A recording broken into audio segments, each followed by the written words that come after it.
September is here, and with that, it means the end of summer is approaching. Now, you all know what comes with the end of summer.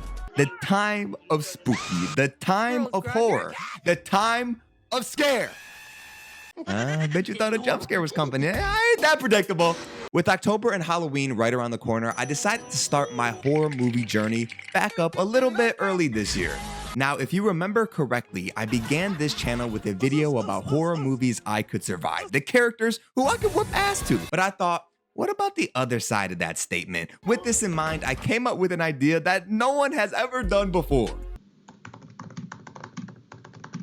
Stop the cap. Don't look at that, don't look at that. But yes, instead of horror movies, I would clearly win. I mean, just look at me. What about the times I'd get my ass beat? So, that's what we're doing. I've picked a bunch of different horror films that I think there's a 99% chance that I would A, not be willing to do what's necessary in order to survive, or B, would just get fucked up by the killer. Because some of these motherfuckers in horror movies really don't play like that. Subscribe, please. Your final service. Let your big go through your phone. To start off, it's gotta be Saw. I'll say this a million times over. Y'all motherfuckers are tripping. I've seen a bunch of videos talking about how to survive or what you should do to avoid these traps. Stop all that. You and me, yes, we are cooked if we find ourselves in a Saw trap. Some of these traps are genuinely wicked. You have never seen something like this. And I know I just couldn't do whatever Jigsaw was telling me to do. I'm probably not even gonna hear what that motherfucking puppet is saying to me. Yeah, I'm about to. Huh? I'm about to. What? I'm about to tell you. Stop! I'd be freaking out in one of the traps and completely miss what I'm supposed to be doing. You're telling me every person who's been in a Saw trap can fully comprehend what instructions are being told to them? Nobody asked for a repeat? I don't fucking think so. Then, when I finally do understand what I'm supposed to do in order to escape, you think I'm gonna dig into my own eyeball to retrieve a key for a nuclear bomb on my face and my balls all within a minute, or else it's gonna explode anyways? Are you crazy? I'm not doing that. And that's if you're in a trap that's even escapable to begin with. Pray to whatever if you end up getting a rigged trap, because I mean, you're just dead regardless. But let's say you do what you're told and actually beat one of the Jigsaw traps. It's more than likely you suffered from some kind of mutilation, like your eyes are gone or all of your limbs are gone or something like that. Plus all the PTSD you'll have from the traps and pigs and poison. It's really not worth it.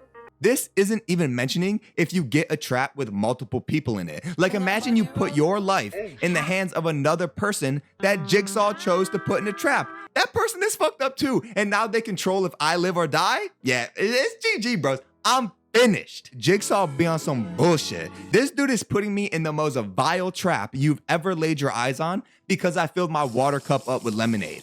Like, do I deserve to be boiled alive for that? Plus, it's always so nasty and gross in these movies. Jigsaw can't sweep up a little bit before he decides I need to slice my arms off for a key. He can't even give me that. Those traps are always getting crazier with every movie. Like, I don't know if any of y'all have seen Saw X, but holy! You're telling me I gotta cut my entire leg off or perform brain surgery on my own head just to survive? Yeah, I would never survive any of these movies. I might be biased against The Conjuring because it's one of the first horror movies I remember seeing, and I'm not gonna lie, this movie scared the brakes off me back in the day. And low-key to this day, this movie's scary as shit. So based off how scared I'd be, I'm dead for sure. I can't think straight if my mom's is wilding like this. This shit that was popping off in this first Conjuring movie was genuinely not fair.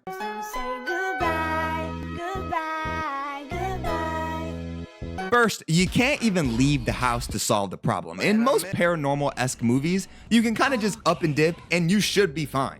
But not this one. The demon latches onto your family. So no matter where you are, you're dealing with this bullshit. Second, the only reason the people in the movie were able to escape was because of the Warrens, those demonologists who Lowe's has superpowers. I'm not joking.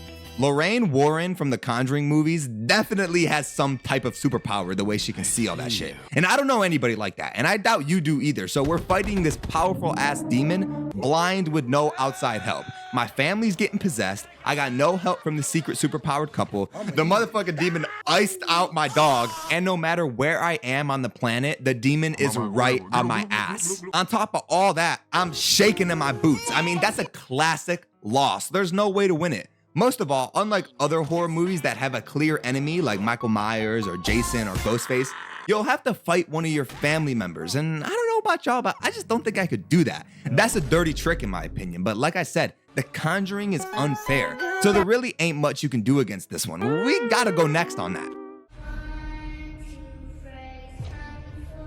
Man. Out of all the iconic slasher movies, Nightmare on Elm Street is the one I lost the most. Now, if you don't know, Freddy Krueger is a dream demon who kills you in your sleep. Now, I know what you're gonna say. Worms, why don't you just not go to sleep? Then he can't get to you.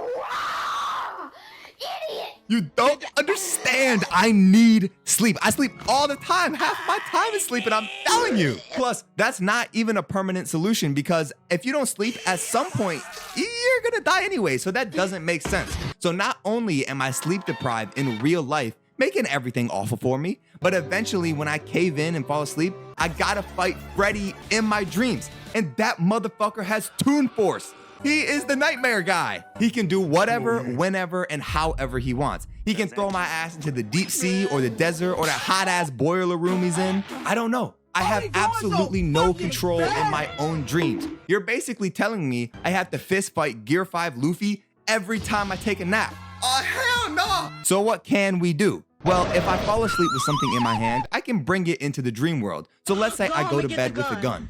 We don't even know if Freddy is bulletproof or not. But since we're in the dream world, he can just make himself bulletproof. Fredward has God mode. I never understood how Freddy Krueger lost in any of his movies. But if you happen to find yourself in real life in a dream with Freddy Krueger, I hope you have a will made because you are dead, my boy. It's over.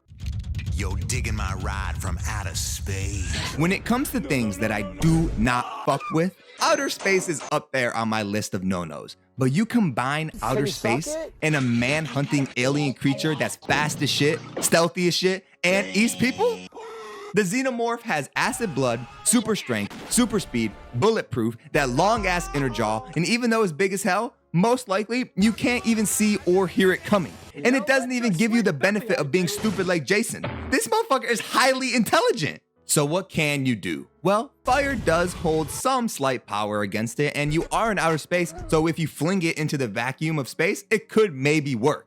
But that's all so situational, because we are stuck on a tightly sealed spaceship. And if the face huggers get your ass, Watch this.